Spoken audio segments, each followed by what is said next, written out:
తాకట్లో ఉన్న బంగారాన్ని విడిపించి ఆ రోజున మార్కెట్ ధర కట్టి మిగిలిన డబ్బును మీకు అందిస్తుంది కొమ్మూరి గోల్డ్. నాకు విషయం తెలిసింది, కానీ ఇప్పటికీ నేను అది నమ్మలేకపోతున్నాను. మోహన్ ఇది ఎలా తట్టుకోగలడు? ఎస్పీని స్పాట్ కి డైరెక్ట్ గా వెళ్ళి ఎంక్వైరీ చేయమన్నాను. And I'm waiting for his call. Sir, Mohan మీకు పర్సనల్ గా తెలుసా? తెలుసు, కానీ అతను ఎటువంటి తప్పు చేయడని నా నమ్మకం. మనిషి అన్నాక తప్పు చేయడం అనేది అది కాదండి, మోహన్ మాత్రం అలాంటివాడు కాదు. He is a man of principles. నాకు 5 ఏళ్ల క్రితమే మోహన్ పరిచయం అయ్యాడు. అప్పుడే మేము రూలింగ్లోకి వచ్చాం. విశాఖ పరిసరాల్లో పేదలకి స్థలాలు ఇద్దామనుకున్నాం. మా పార్టీలోనే కొందరు దాన్ని వ్యతిరేకించారు. మోహన్ వాళ్ళతో ఏకీభవించలేదు. దాని గురించి పెద్ద వివాదం అయింది. సొంత పార్టీలో గొడవల్ని రేకెత్తిస్తున్న ఇలాంటి వాళ్ళని బహిష్కరించాలి.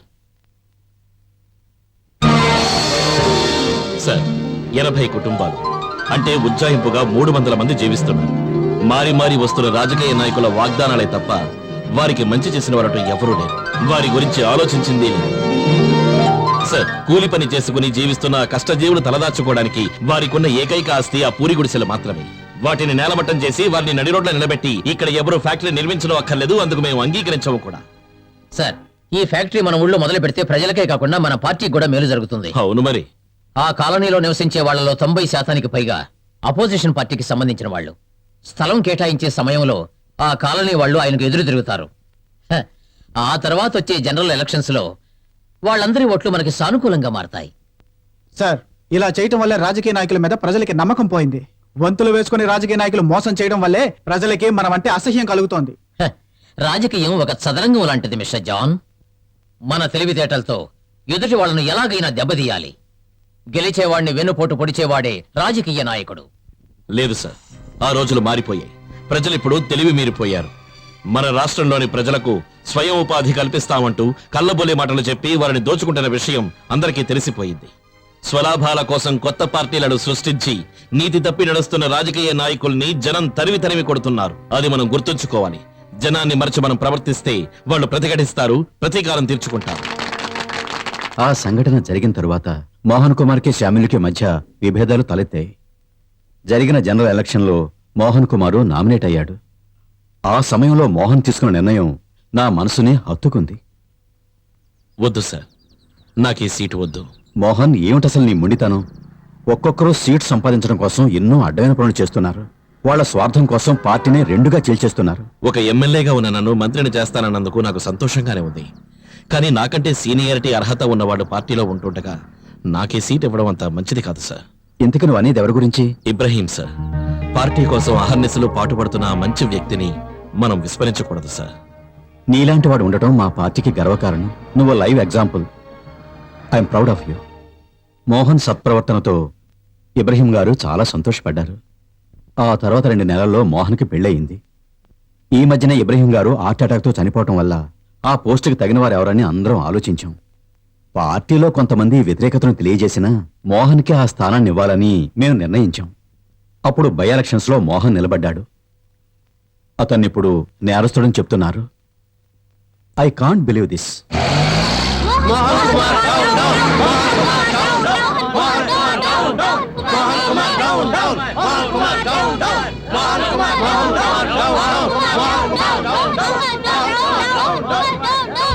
రండి.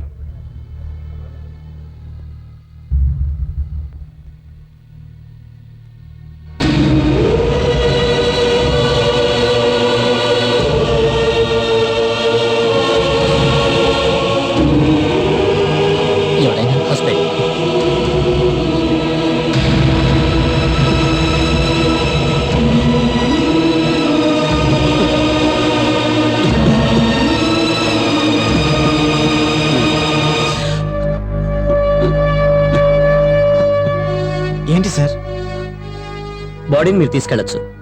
చనిపోయిన ఆవిడ భర్త ఎటువంటి వారు? ఎందుకు? చనిపోయిన ప్రదేశంలో ఒక సూసైడ్ నోట్ దొరికింది. అందులో మోహన్. నిలబడకు. పో బయటికి. నేను వద్దు, నువ్వు ఇంకేం చెప్పకు. ఈ క్షణం నుంచి నా కంట పడకు. పో బయటికి పో. వద్దురా, నన్ను వద్దు. నా కూతురు కంటి పాపలా చూసుకున్నాడు. దాన్ని చంపేశావు కదరా. నా కంటి ముందు నిలబడకు. పోరా. బయటికి పో. అది గట్టయింది.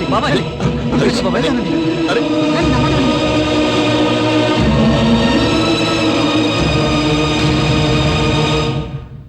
సార్ పోస్ట్ మార్టం రిపోర్ట్లో ఆ అమ్మాయి 20 గ్రాముల రెడ్ పాయిజన్ 3 నిద్ర మాత్రలు ఉపయోగించినట్టు తెలిసింది సార్.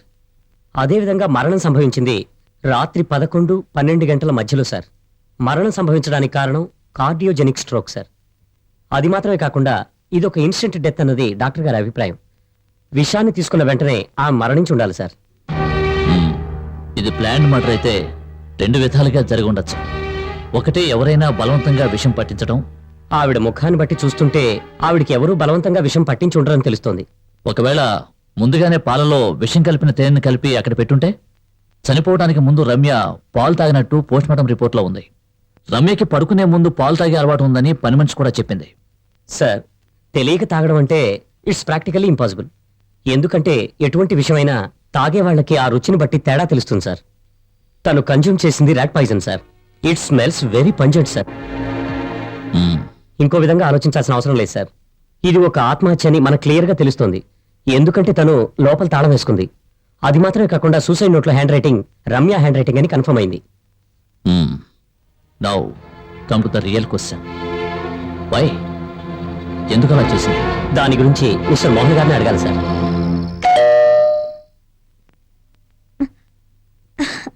మీరు ఊరికి వెళ్ళలేదా? లేదు, మీరు రారనుకుని జానకిని ఇక్కడే ఉండమని చెప్పాను. రేపు ఉదయాన్నే వెళ్ళాలి. ఇవాళ ఒక అతను నాకు డబ్బిస్తా అన్నాడు, కానీ అది చేతికి అందలేదు. అవును, అంత అర్జెంటుగా ఎందుకు? ఇక మీదటే కదా ఖర్చు మొదలయ్యేది. పోస్టర్లు కొట్టించాలి, పబ్లిసిటీకి చాలా ఖర్చు అవుతుంది. జాన్ కూడా ఊరికి వెళతాను అన్నాడు, కానీ డబ్బు లేకుండా వెళ్ళి ఏం ప్రయోజనం? పార్టీ వాళ్ళు ఏమి ఇవ్వలేదా? నామినేషన్ ఫైల్ చేశాం కదా, కాస్త టైం పడుతుంది. మ్మ్హ్మ్. ఇంకెవరి దగ్గరైనా ట్రై చేయొచ్చుగా. ట్రై చేయొచ్చు, కానీ రేపదో పెద్ద కమిట్మెంట్ గా మారుతుంది. నేను ఇంతవరకు ఎవరి దగ్గర ఏది కమిట్ అవ్వలేదు. ఇకపై కూడా అలాగే ఉండాలనుకుంటున్నా. ఏమండి, ఈ కాలం రాజకీయాల్లో నీతిగా నిజాయితీగా ఉంటే కుదిరే పని కాదు. నువ్వు నాకేమి రాజకీయాలు నేర్పించక్కర్లేదు. సర్లేండి.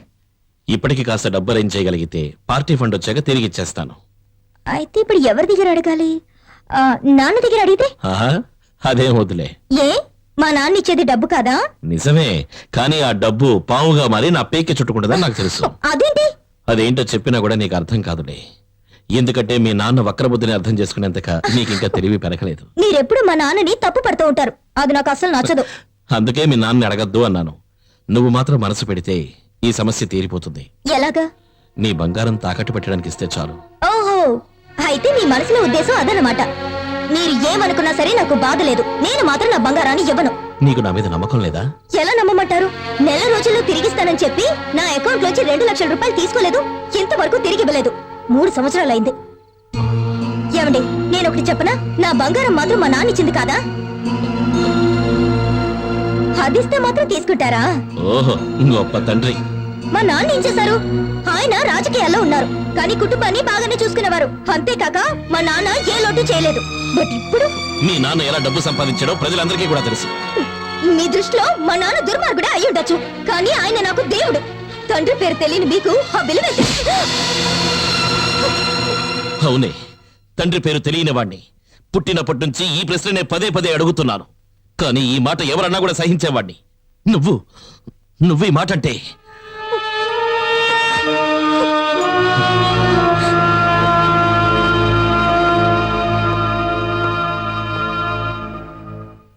మిస్టర్ మోహన్,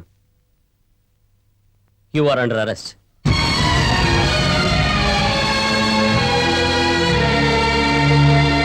నేనొక ప్రతిపక్ష నాయకుడిగా ఇక్కడికి రాలేదు. ఈయన నాకు స్నేహితుడే కాకుండా మా పార్టీలో ఓ క్యాండిడేట్. తను మీతో ముఖ్యమైన విషయం గురించి మాట్లాడాలట. చెప్పండి. నా కూతురు మరణం ఆత్మహత్య కాదు సార్. తను అలా చెయ్యదు కూడా. దాన్ని చంపేశారు. మిస్టర్ ప్రభాకర్, ఎస్పీ నాతో మాట్లాడారు.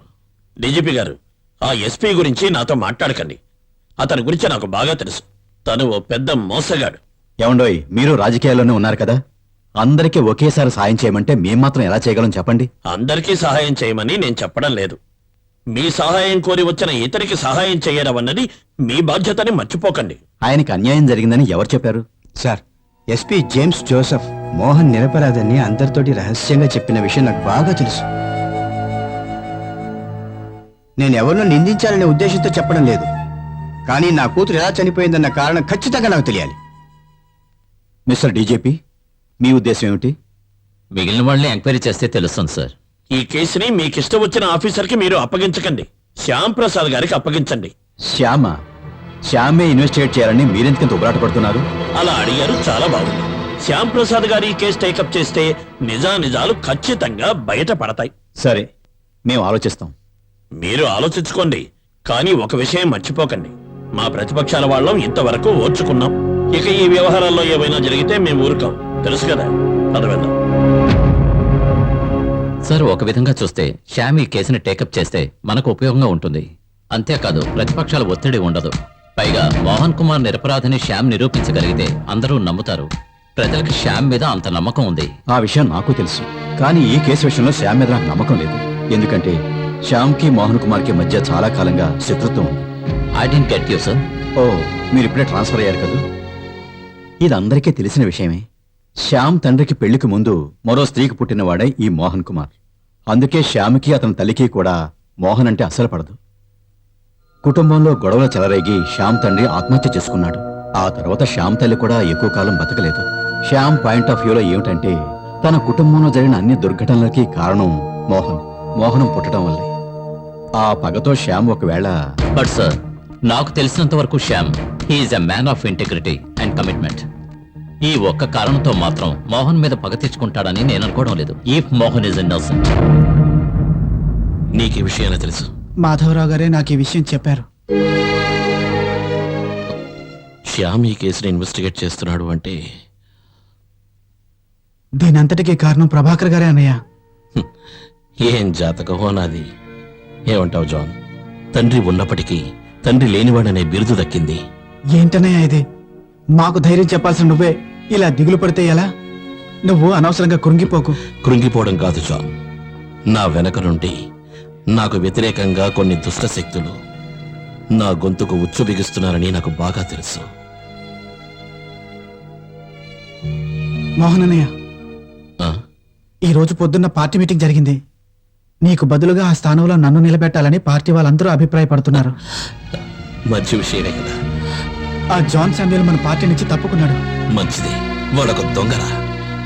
నిజం చెప్పాలంటే నాకు ఇది ఇష్టం లేదు. నువ్వు ఉండాల్సిన పదవిలో నేనుండడం పద్ధతి కాదన్నయ్య. వద్దు జాన్, మనల్ని నమ్ముకున్న ప్రజల్ని మనం మోసం చేయకూడదు. ఇబ్రహీం సార్ కన్న కలల్ని మనం తప్పక నెరవేర్చాలి. అది కేవలం నువ్వు మాత్రమే చేయగలవు. All the best. మోహను నేను మంచి స్నేహితులం. తను మినిస్టర్ కావాలని కోరుకునే వాళ్లలో నేను కన్ని. నిజం చెప్పాలంటే అతనికి ఎదురుగా ఒక వీక్ క్యాండిడేట్ నిలబడ్డాడు. కానీ తను ఇంత ఈజీగా గెలుస్తాడని నేను అనుకోలేదు. అయినా ఈ రోజుల్లో అసలు ఎవరిని నమ్మలేకపోతున్నాం. మీరు చెప్పేది అక్షరాల నిజం. ఈ లోకంలో మేకవన్నె పులిలా జీవించేవాళ్ళు చాలా మంది ఉన్నారు. అసలు విషయం చెప్పలేదు. ఈ ఇన్వెస్టిగేషన్ టీంలో డిటెక్టివ్ చంద్రశేఖర్ ని కూడా ఇన్వాల్వ్ చేయొచ్చు కదా. సారీ సార్, ఇంతకు ముందు అతనికి అప్పగించిన కేసు వల్ల చాలా చెడ్డ పేరు వచ్చింది. గొప్పవాడని నేనేవి చెప్పడం లేదు. వాడు శుద్ధ వేస్ట్. నేను చెప్తాను, మీరు ఆ పని చేయండి. శ్యామ్తో పాటు అతన్ని ఇన్వెస్టిగేషన్ కి వెళ్ళమనండి. ఇన్వెస్టిగేషన్ మొదలయ్యే ముందు ఇన్ఫార్మ్ చేయండి. అదొక్కటే మీ ఉద్దేశం కాదని నాకు బాగా తెలుసు. అదేమిటి అలా అన్నారు? శ్యామ్ ఒక కేసు టేకప్ చేస్తే దాని డీటెయిల్స్ అన్ని మీకు అందజేస్తాడని ప్రతి ఒక్కరికి తెలుసు. అలాంటప్పుడు చంద్రశేఖర్ ని ఇన్వాల్వ్ చేయమంటున్నారంటే... బై ద బై, ఈ శ్యామ్ ఇప్పుడు ఎక్కడున్నాడు?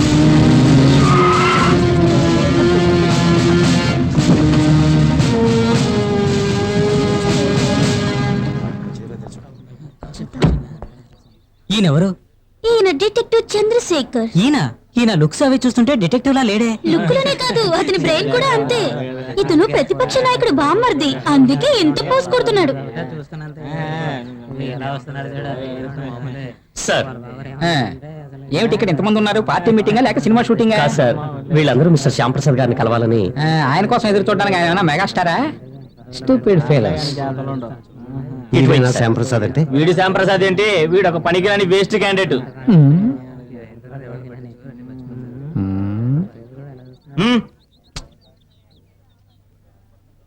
వీడొకడు.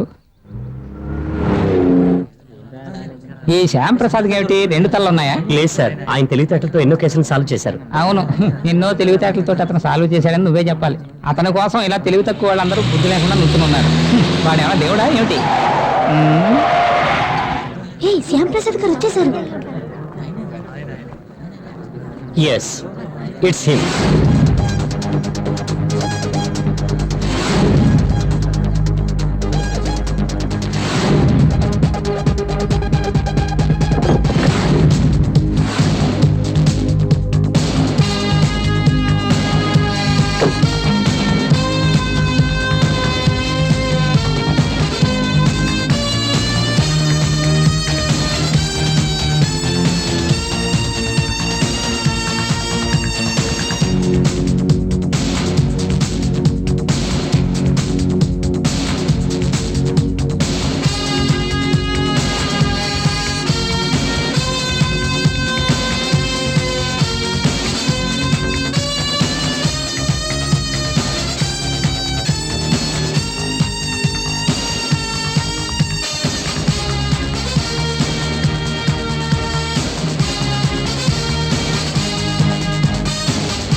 సార్ మీరు చెప్పినట్టుగానే క్రైమ్ సీన్ రీసెర్చ్ చేశాను sir. Good.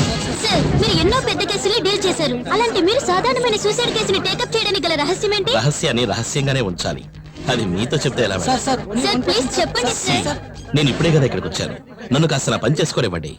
Thank you, bye, appreciated. Thank you. Hello, you are 15 minutes late. ఎప్పుడు వచ్చారు? మీకంటే నేను 10-15 నిమిషాల ముందే వచ్చాను. అవునా? మంచి డిటెక్టివ్ అన్నవాడు టైం కీపప్ చేయడం బాగా నేర్చుకోవాలి. నాలాగా నాకు ఎప్పుడైనా పని ఉంది అంటే 1 గంట ముందే ఉంటాను. మనకు అంతకంటే పనే ఉంది గనక వస్తాను. అయ్యో గాలి తీసేస్తున్నాడే. ఈయన వెనకాల పెడితేనే మంచిది.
దీన్ని కనిపెట్టడానికి పోలీస్ డిపార్ట్మెంట్ లో ట్రైనింగ్ డాగ్స్ ఎన్నో ఉన్నాయా తెలియదు అనుకుంటా. I'm sorry.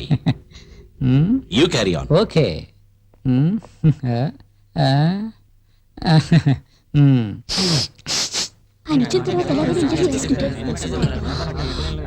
టెరెస్కి వెళ్ళడానికి ఇటు కాకుండా వేరే దారి ఏమైనా ఉందా? వేరే సార్లు ఉండడానికి ఇది ఏమైనా అంతర్జాతీయ ఎయిర్పోర్టే?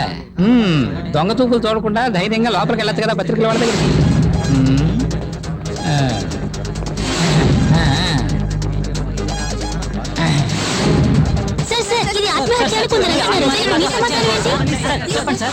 అనుకోండి.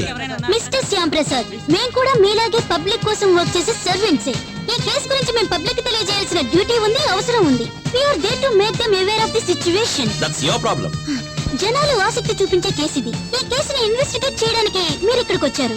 ఇంకా కొన్ని గంటల వ్యవధి లోపుగానే ప్రజలు ఆసక్తితో మా సమాచారం కోసం ఎదురు చూస్తారు. మేము వాళ్ళని తృప్తిపరచనక్కర్లేదా? మీరు వాళ్ళని తృప్తిపరచాలన్నది నా ప్రాబ్లం కాదు, అర్థమైందా? I'm sorry.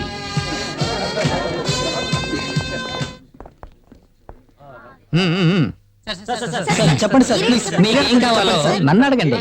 రమ్య గారిది సూసైడ్ కాదు, ప్రీ ప్లాన్డ్ మర్డర్ అని కొన్ని వివాదాలు వినిపిస్తున్నాయి. దీనికి మీ కమెంట్స్? అయ్యో, ఎవరో మీకు తప్పుడు ఇన్ఫర్మేషన్ ఇచ్చుంటారు. ఈ హత్య ఒక ఆత్మహత్య అని నేను ఖచ్చితంగా చెప్పను. నమ్మకంగా ఎలా చెప్పగలుగుతున్నారు? సారీ, 2 ఫోటోలు కన్నా నేను అనుమతించను.